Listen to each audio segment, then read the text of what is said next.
Bahagi ng isang serye ng paglingap dito sa Mindanao ay narito po tayo ngayon sa bayan ng Malapatan. At kabilang sa mga nakatakdang tulungan ng Iglesia ni Cristo ay ang mga kababayan nating Muslim at mga katutubo.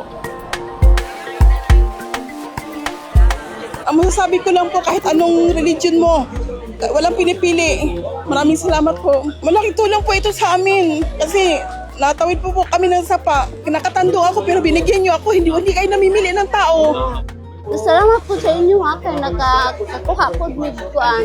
Ayuda gikan sa inyong simbahan nga iglesia. Bisag dili mi iglesia pero makatabang po sa amoa. Simbahan, ako po salamat. Dako na ni katabang sa mong panginahanglan sa matag adlaw. Salamat mi hay gitagaan mi diri sa ayuda diri sa mua.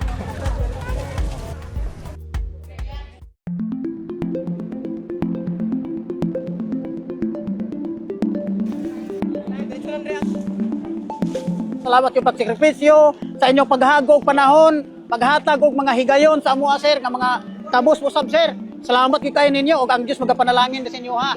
Mag-aubas siya, mag-aamping sa inyong mga paglakaw, sir. Malipay ni sir nga, ay nagkakahabang, naghahatag. Maraming tulong natin sa amin.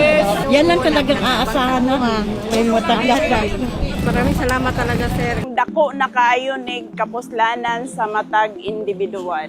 Ako sir, Seventh-day Adventist ko sir. Believe ako talaga sa inyo sir kasi wala kayong pinipiling kahit anong religion. Tumutulong talaga kayo sa kahit sino.